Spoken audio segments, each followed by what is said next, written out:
Is ol' sticky, icky Ichabod Crane going to ramp up the Riz Master 3000 on a Hessian warlord?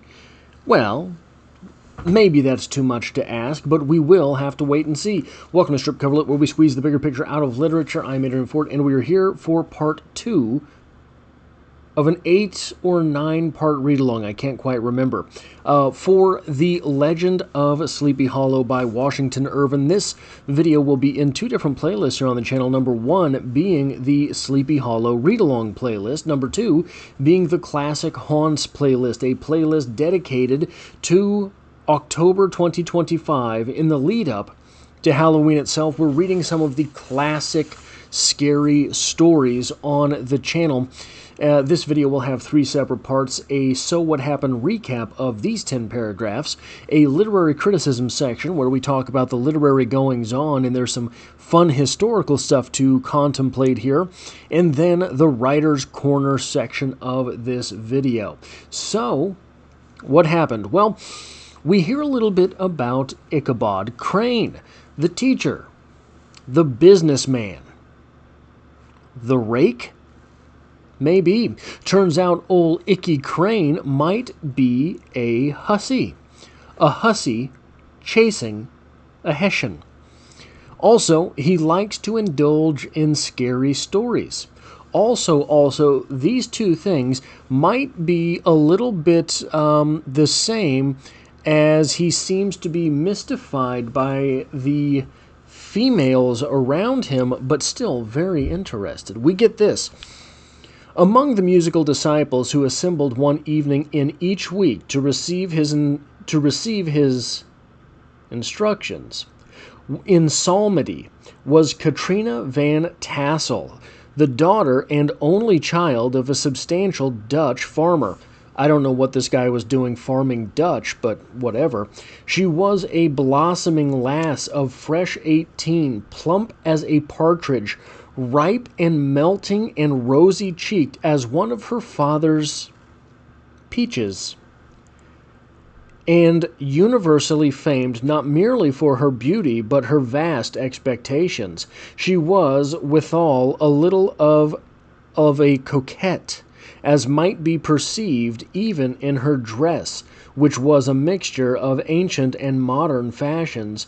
As most suited to set off her charms, she wore the ornaments of pure yellow gold, which her great-great-grandmother had bought over from Sardam, the tempting stomacher of the olden time, the tempting stomacher of the, stomacher of the olden time, and withal a provokingly short petticoat, to display the prettiest foot and ankle in the country round. Now, I thought that foot guys were an advent of the internet. It turns out this has been around for a couple hundred years now. Who saw that coming? Poor choice of words. But by the end of this portion of the reading, we can't yet tell if Ichabod Crane yearns for, what is her name here? Katrina? Katrina Van Tassel. We can't tell if Ichabod Crane is yearning for Katrina Van Tassel, or her father's wealth, or for all of the stuff that he thinks he can eat on that farm, peaches included. But maybe he is yearning for all of it. That seems perhaps to be the build-up here. So, getting into the literary criticism portion of this here, one thing, so this is an interesting story for what it can tell us about the early days of the country. This story's prehistory kicks off in the 1700s, right? So 1776, the United States becomes the United States.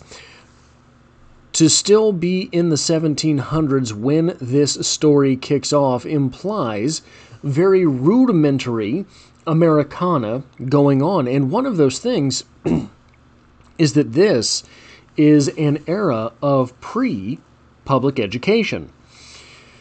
Teachers were business owners. There was responsibility and the onus was on their usefulness.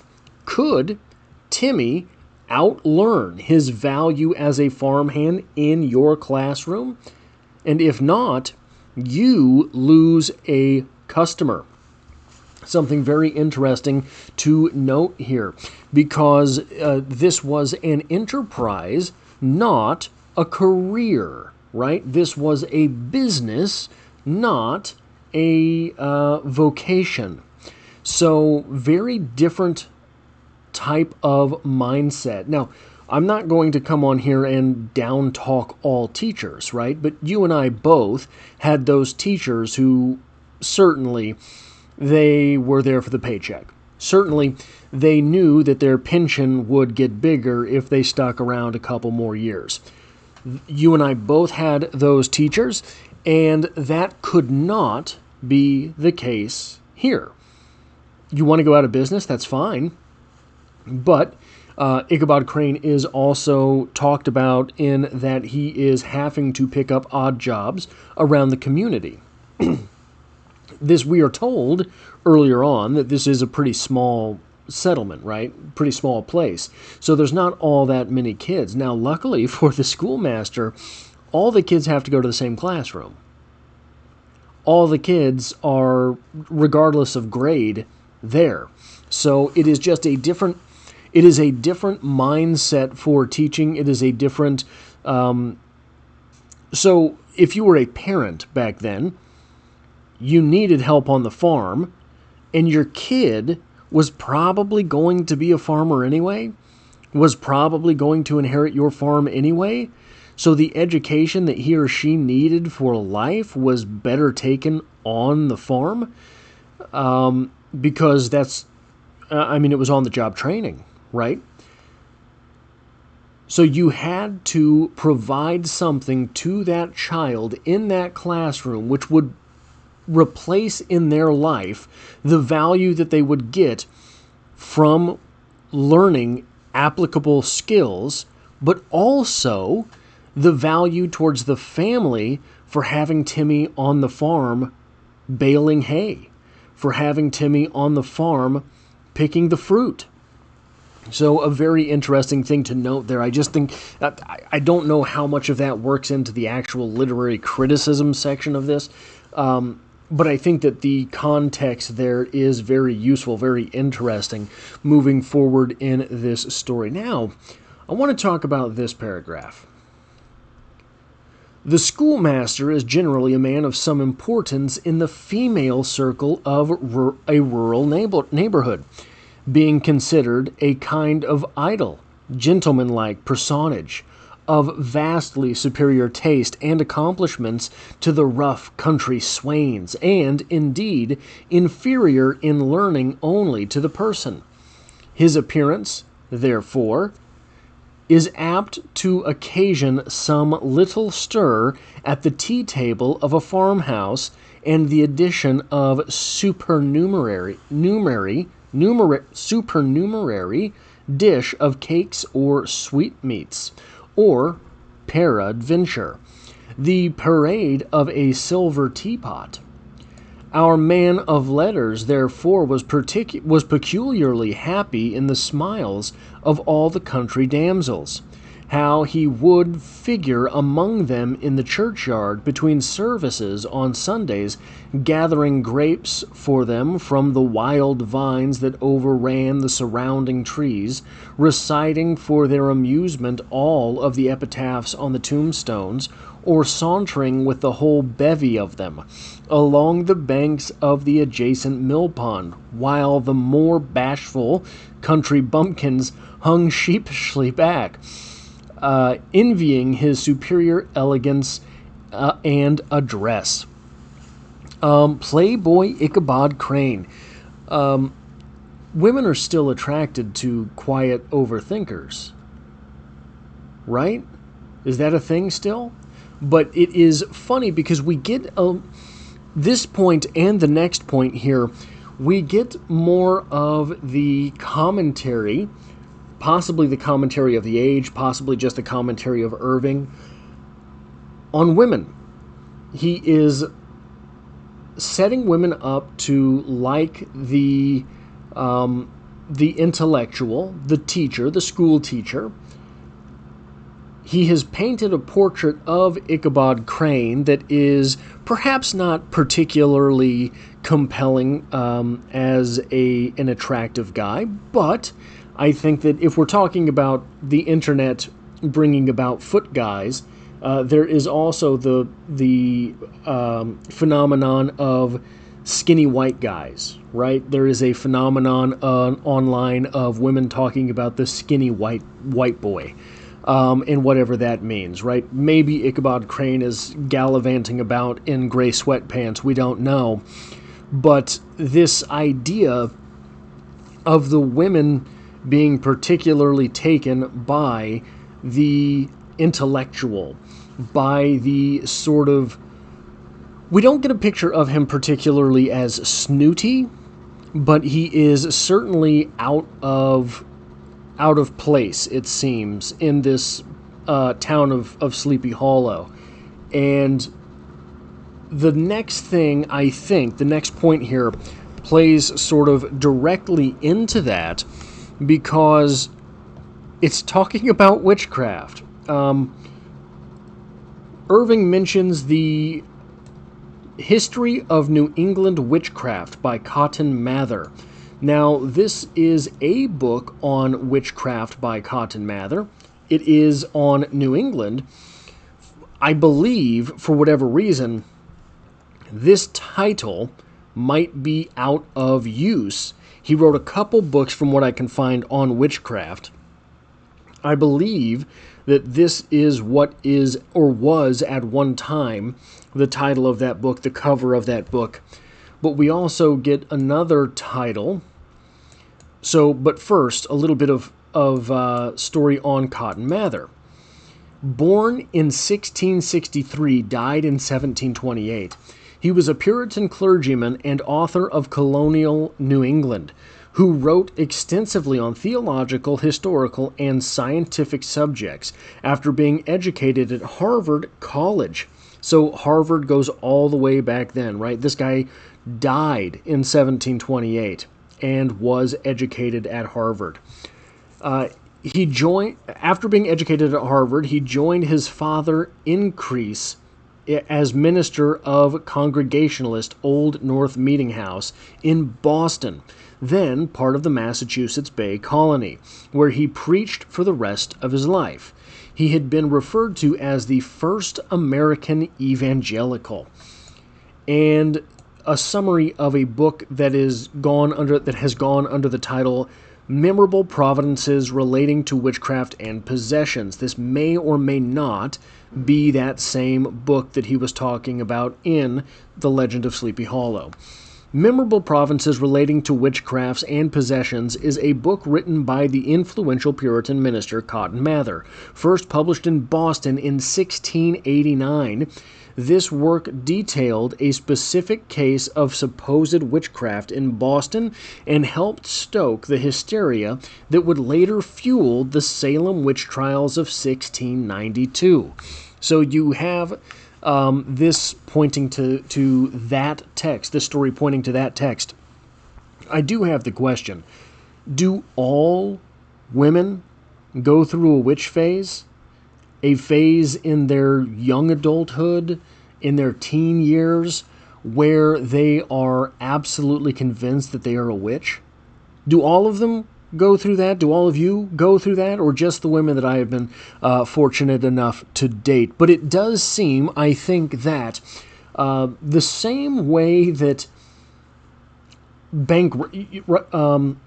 boys will play cops and robbers, or cowboys and bank robbers, or want to be Jesse James, it seems that witchcraft holds that same pedestal, that same type of pedestal among women. Or at some point it did, or just I've met all of them. But it is interesting because these are both kind of commentaries from Irving on women. We don't have, so this is probably a case where the author is too close to the subject matter to comment in this way on men, right? Because Washington Irving, but an interesting insight into what it is that Washington Irving, or perhaps the flavors of the day, thought about about the female role in society. And then we will go to the writer's corner portion of this video here. I'll just read the paragraph first and then go into it. He was, in fact, an odd mixture of small shrewdness and simple credulity.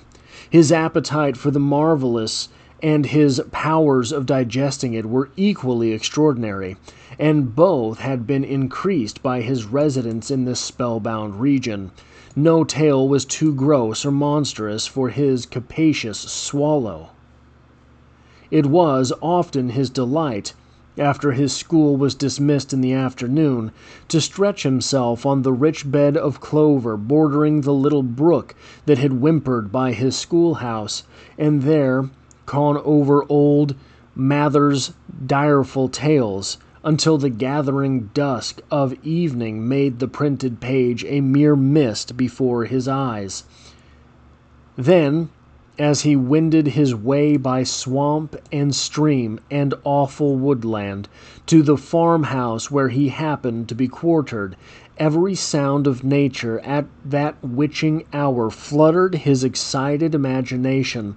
The moan of the whippoorwill from the hillside, the boding cry of the tree-toad, that harbinger of storm, the dreary hooting of the screech-owl, or the sudden rustling in the thicket of birds frightened from their roost. The fireflies, too, which sparkled most vividly in the darkest places, now and then startled him, as one of uncommon brightness would stream across his path, and if, by chance, a huge blockhead of a beetle came winging his blundering flight against him, that poor varlet was ready to give up the ghost, with the idea that he was struck with a witch's token. This is a great example of great writing, but only in a certain voice.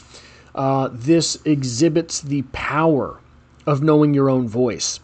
This is you take this and you put it in a Stephen King book, it doesn't work. You take this, you put it in a Chuck Palahniuk book, it doesn't work. You take this, you put it in an Ernest Hemingway short story, it doesn't work.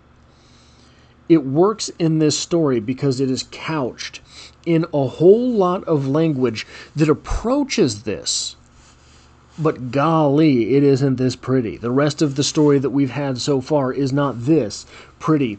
And also, the wonderful insight into Ichabod Crane here, that is, hey, he likes this spooky stuff, but he works himself up into a tizzy with it. And he gets scared of every little thing in the aftermath of that. And not only is that an interesting insight into Ichabod Crane, not only does that give us a little character moment with Ichabod Crane, but it also is very relatable, isn't it? I mean, probably you've been in this situation. One thing that I used to do, I used to love paranormal stuff, right? So I would stay up late, whether it was on the History Channel or something like that, watching documentaries about UFOs. And there was a house, the house that I lived in, I lived with my parents, right? I mean, I'm talking middle school years. And I was up at like 2 in the morning watching this stuff. And every time the screen would go black, because this was in the day with black glass reflective screens, there was a half wall behind me and another room in the back. And I would always imagine that screen going black, seeing the reflection of myself sitting in front of the screen, and there was some humanoid alien standing behind that partition, right? I would just work myself up into that absolute tizzy and scare myself in that way. Haven't we all? That's why scary movies are so popular. because we like to have that feeling for a little bit. We like the feeling of danger. We like the feeling of being scared to remind us that it's there. But we prefer, I think, for it to be fictional. The last talking point that I have here is the idea of this is an American Grimm's fairy tale. This is setting itself up, and again, this is my first time reading this text. I have never read this before. But it seems that it's setting itself up to have all of the constituent parts of a fairy tale. Will there be a marriage at the end? There is impending doom. There is perhaps a moral quandary to be had. All of these things. And maybe I will present something or do a little bit of studying on that before the next video. But that is all I have for this video, this second part of a read-along for The Legend of Sleepy Hollow. If you like or appreciate this sort of thing, hitting the like button really does help me out, as it tells YouTube to share this video with other literature lovers. If you find yourself here by chance but not design, literature is the only thing I talk about on this channel, dropping multiple videos every single week. And as always, I hope to have you back for the next one.